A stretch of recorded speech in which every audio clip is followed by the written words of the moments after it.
नमस्कार, मैं doctor H.N.. व्यास, सह आचार्य समाजशास्त्र विभाग, माणिक्यलाल वर्मा राजकीय महाविद्यालय भीलवाड़ा।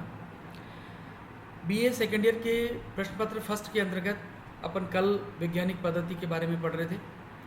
उनका सारा मैंने डेफिनेशन वगैरह आपको सारा बता दिया था और उन्हीं परिभाषाओं के आधार पर आज अपन विज्ञान की प्रमुख विशेषताएं क्या हो सकती है उसके बारे में अपन अध्ययन करेंगे कि किस प्रकार एक विज्ञान की विशेषताएं या वैज्ञानिक पद्धति की विशेषताएं हो सकती है।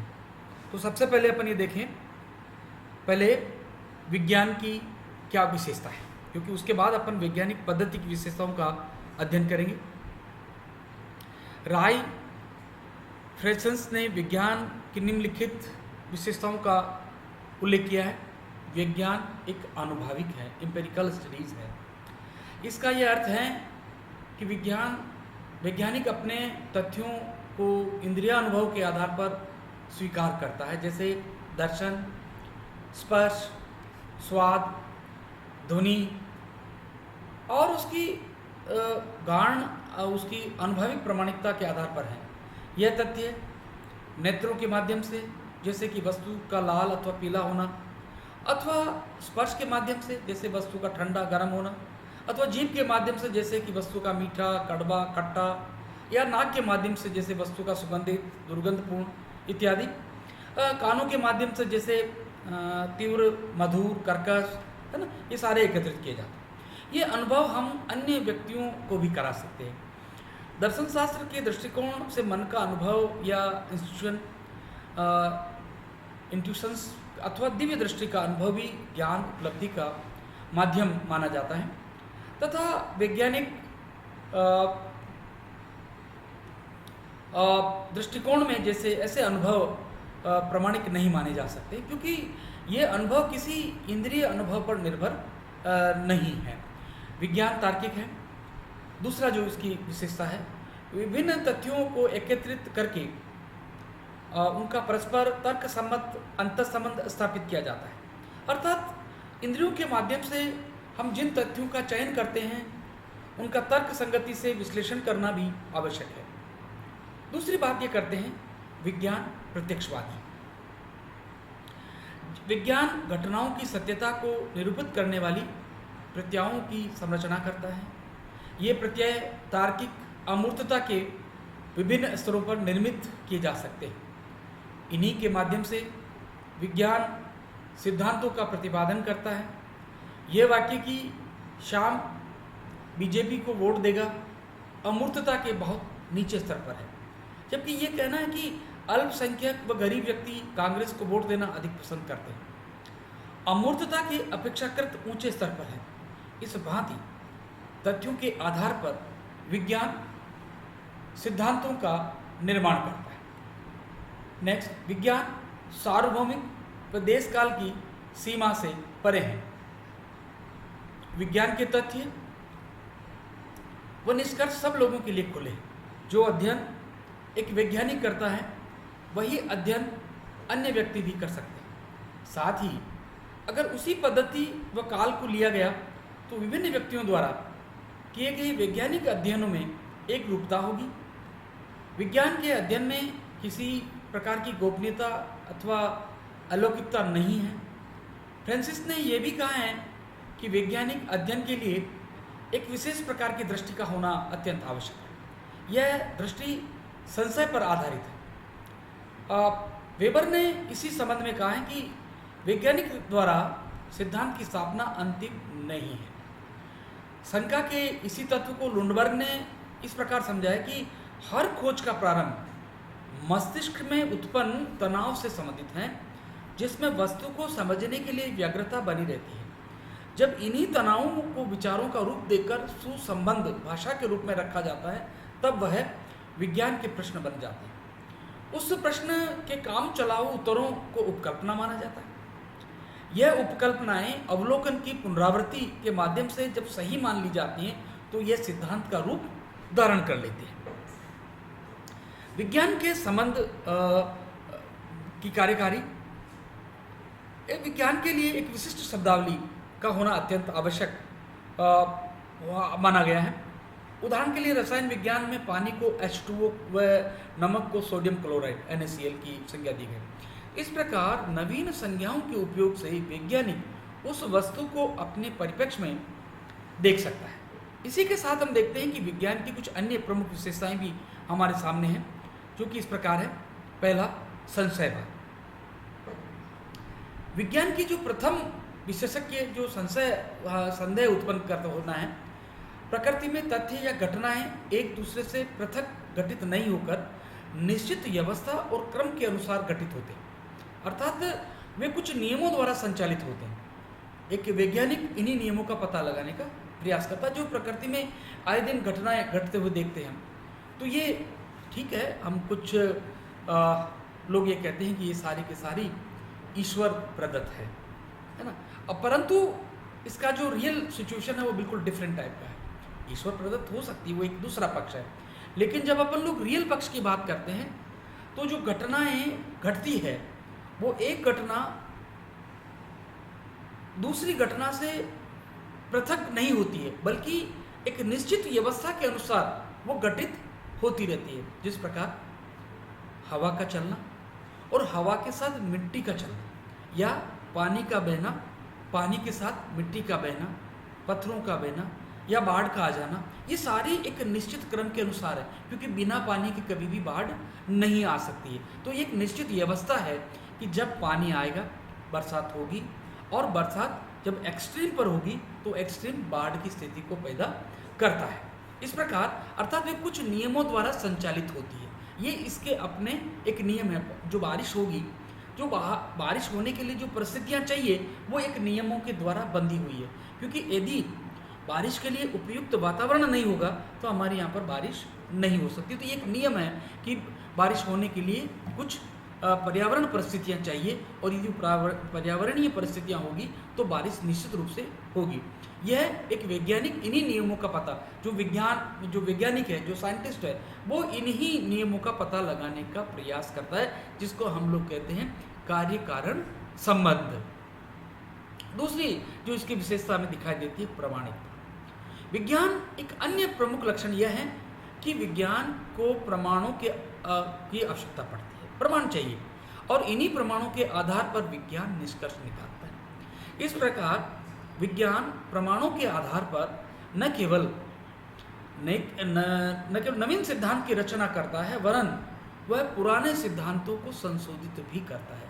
कई बार उन्हें अस्वीकृत भी कर दिया जाता है कि आज जो परिस्थिति में जो घटनाएं घटित हो रही है वो 100 साल पहले भी घटनाएं घटित रही होगी, या इस प्रकार की परिस्थिति रही होगी। वो ऐसा नहीं है, उनमें परिवर्तन आता है, और कई बार विज्ञान उन निष्कर्षों को प्रामाणिकता के आधार पर बदलने का या संशोधित करने का प्रयास करते हैं। पर्टिकुलर जब हम सामाजिक सिद्धांतों की बात करते हैं तो आज जो सामाजिक परिस्थिति है और जो घटनाएं घटित हो रही है वो किसी एक चीज़ पर या दो से अधिक सिद्धांतों पर निर्भर है, लेकिन वो कुछ वर्षों के पश्चात जाकर उनमें परिवर्तित हो जाता है या परिवर्तन हो जाता है। जो आज जो घटनाएं घटित हो रही है वो डिफरेंट टाइप की हो सकती है। जिस प्रकार आज अपन कोविड-19 की बात करते हैं, ये विक्रम संवत 1956 में भी इस प्रकार का एक परिस्थिति आई थी, जिसमें लोग बाग सोशल डिस्टेंसिंग का प्रयोग करते थे और अपने अपने खेतों पर जाकर रहने लगे, अपने परिवार से दूर जाकर रहने लगे थे।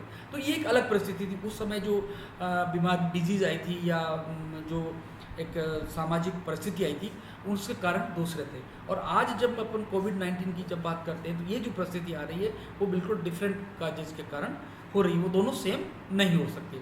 तीसरी चीज़ हम लोग कहते हैं परिशुद्धता। विज्ञान की एक अन्य विशेषता है परिशुद्धता। विभिन्न व्यक्तियों के सामान्य ज्ञान विभिन्न हो सकते हैं, क्योंकि देखिए बुद्धि हर व्यक्ति में डिफरेंट होती है, तो उनका सामान्य ज्ञान भी डिफरेंट होता है।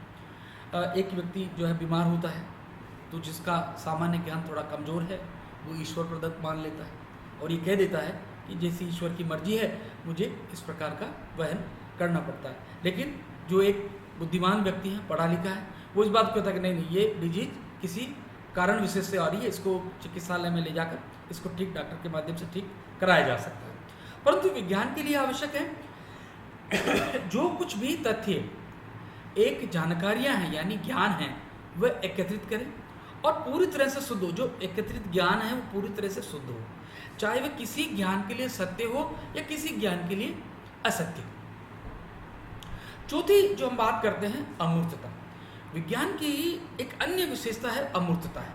विज्ञान घटनाओं की सूची अथवा विवरण मात्र नहीं है, बल्कि वह अमूर्तता की उच्च धरातल पर उनकी व्याख्या करता है एवं यह स्पष्ट करता है कि जो घटनाएं हुई हैं उसके पीछे क्या कारण रहे हैं। ये पूछा जा सकता है कि वैज्ञानिक नियमों की अमूर्तता के क्या कारण हैं।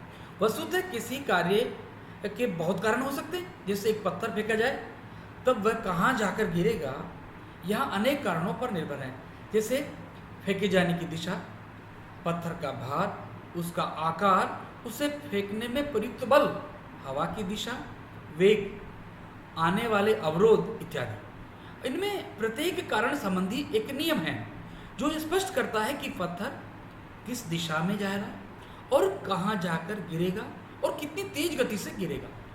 तो एक नियम है जो कि दूसरे कारणों की ओर ध्यान नहीं देता।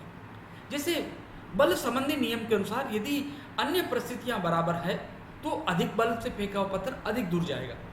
इस आधार पर अमूर्त नियम बनता है तथा सभी जगह लागू होता है। ऐसा नहीं है कि ईश्वर ने उसको कोई शक्ति है जो शरीर में आ रही है और उस पत्थर को वहाँ फेंकने के मजबूर कर रही है, दूसरे व्यक्ति को वो नहीं जा रहा, ऐसा कहीं भी नहीं। नेक्स्ट चीज जो है व्यवस्थितता। हमारा सामान्य ज्ञान अव्यवस्थित एवं तर्क विहीन होता है। इसके विपरीत विज्ञान में एक तंत्र एवं व्यवस्था होती है। इस व्यवस्थितता के 3 प्रमुख गुण हैं। पहला संबंध होना, दूसरा पूर्ण होना और तीसरा तर्क संगत होना। 3 चीजें इसमें प्रमुख बात कही हैं जो व्यवस्था होती है। एक संबंध होना, पूर्ण होना और तर्क संगत होना। वैज्ञानिक व्यवस्थितता में विभिन्न सिद्धांत एक दूसरे से संबंधित होते हैं और मिलकर उस विज्ञान का क्लेवर बनाते हैं। ठीक है। पूर्ण होने का अर्थ यह है कि इसमें वे सारे सिद्धांत होते हैं जिनसे यह क्लेवर बनता है। यदि कोई सिद्धांत अज्ञात हो उसके लिए बराबर खोज होती रहती है। तर्क संगत होने का महत्व यह है कि विभिन्न सिद्धांतों में कोई विरोध नहीं है। विज्ञान में इस व्यवस्थितता के कारण भविष्य की घटनाओं में विषय में ज्ञान संभव है। नेक्स्ट, भविष्यवाणी करने की क्षमता। विज्ञान भविष्यवाणी करता है। नवीन स्थितियों में अमुक नियम अमुक प्रकार से लागू होकर भविष्य अपनी खोज के परिणामों का परीक्षण और सत्यापन करने के लिए वह भविष्यवाणी करता है और देखना चाहता है कि जो नियंत्रण तथ्यों को घटने पर उसे प्राप्त हुआ है वह नवीन स्थितियों में उसे प्राप्त होगा या नहीं। सामान्यतया वैज्ञानिक पद्धति में सामान्यतया के 2 आशय हैं। प्रथम, वैज्ञानिक पद्धति जो कि समस्त विषयों में सामान्य है। दूसरा आशय यह है कि विषय से संबंधित एक सामान्य सत्य की खोज की विधि वैज्ञानिक पद्धति है। अतः जो निष्कर्ष निकाले जाते हैं वह किसी विशिष्ट इकाई पर लागू न होकर सामान्य रूप से लागू होते हैं। उदाहरण के लिए जब हम एक छात्र, अध्यापक या मजदूर का अध्ययन करते हैं तब एक व्यक्ति के रूप में नहीं बल्कि एक वर्ग के प्रतिनिधि के रूप में करते हैं। वैज्ञानिक प्रवृत्ति उस विषय को विज्ञान कहा जाता है जिससे संबंधित तथ्यों का संकलन अध्ययनकर्ता वैज्ञानिक प्रवृत्ति को बनाए रखते हुए करें। गिलिन ने विज्ञान में वैज्ञानिक प्रवृत्ति को अत्यंत महत्वपूर्ण मानते हुए उसे 5 विशेषताओं का उल्लेख किया है। पहला, तटस्थता या वैयक्तिकता। ये अपन इसको कल देखेंगे कि जो गिलिन ने जो वैज्ञानिक प्रवृत्ति की जो विशेषताएं स्पष्ट करी वो किस प्रकार की थी। धन्यवाद, नमस्कार।